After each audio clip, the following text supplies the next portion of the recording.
तो बेटा न्यूटन्स के 3 लॉज ऑफ मोशन डिस्कस कर चुके हैं।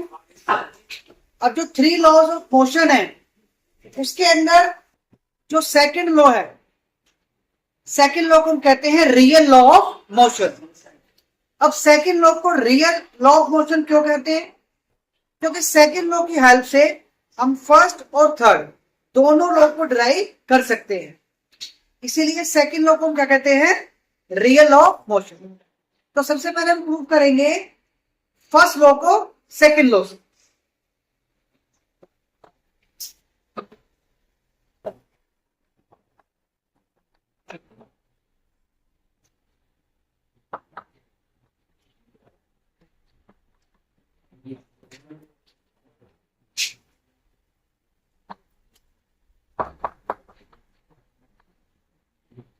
तो हम प्रूव करेंगे first law by second law. Second law का स्टेटमेंट कहता है F is equal to ma,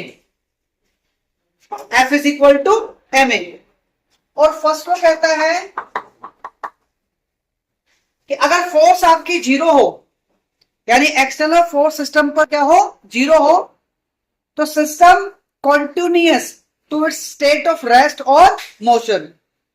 यानी अगर सिस्टम पर एक्सटर्नल फोर्स जीरो हो जाए तो सिस्टम अगर रेस्ट में तो रेस्ट में रहेगा, अगर मोशन में तो मोशन में रहेगा। तो हमने फर्स्ट लॉ के लिया है कि if F equal to zero, F यहां पर क्या है?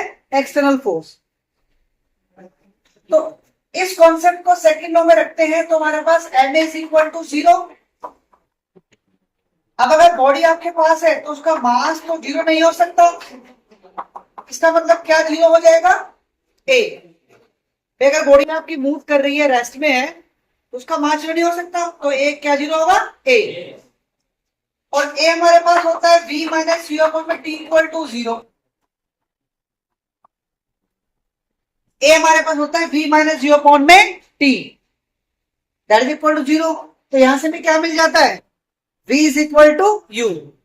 और v is equal to u क्या शो करता है? First law of motion. ये हम पहले डिस्कस कर चुके हैं कि बॉडी अगर रेस्ट में है तो उसकी इनिशियल वेलोसिटी जीरो है, तो फाइनली भी क्या रहेगी? जीरो, मतलब वो रेस्ट में ही है। या बॉडी आपकी मूव कर रही है 20 मीटर पर सेकंड से, तो u उसका 20 हो गया, तो v भी क्या रहेगा? 20, यानी बॉडी आपकी मोशन में ही है। तो फर्स्ट लॉ को प्रूव कर दिया हमने सेकंड लॉ से। अब सेकंड पार्ट में हम करेंगे थर्ड लॉ को सेकंड लॉ से।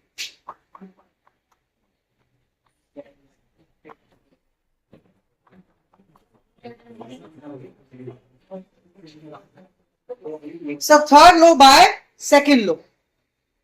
तो यूज हमें सेकंड लॉ ही करना है। अब सेकंड लॉ क्या कहता है? सेकंड लॉ कहता है F is equal to dt by dt, यानी force equal to rate of change of momentum. ये सेकंड लॉ का स्टेटमेंट है। अब सपोज को हमारे पास दो बॉडी है, बॉडी A और बॉडी B। बॉडी A का मास है m1, बॉडी B का मास है m2। ये दोनों एक दूसरे पर फोर्स एक्सर्ट कर रही है। A B पे कर रही है, B आपकी A पे कर रही है। तो ये है जो फोर्स B पर लग रही है A की वजह से, और ये फोर्स ऑन A जो लग रही है B की वजह से, राइट? तो पूरे सिस्टम पर टोटल फोर्स क्या हो जाएगी?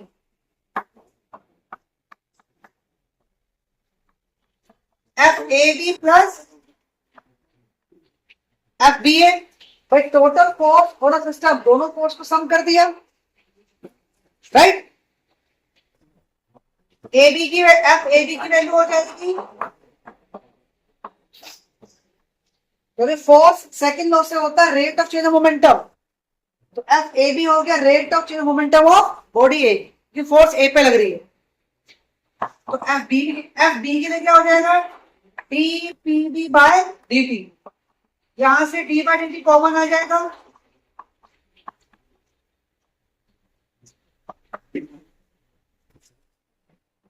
PA प्लस PB, यानी दोनों बॉडी का मोमेंटम का sum, that means total momentum.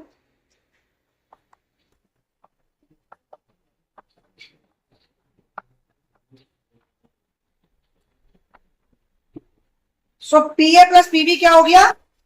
Total momentum. अब हम अगर law of conservation of momentum को फॉलो करें तो किसी भी सिस्टम का जो टोटल मोमेंटम है that remain constant. It means यहां पर पी टोटल क्या हो जाएगा? कांस्टेंट। और किसी भी कांस्टेंट टर्म का डेरिवेटिव क्या होता है? जीरो। इसका मतलब एफ टोटल क्या आ गया? जीरो। अब एफ टोटल क्या था?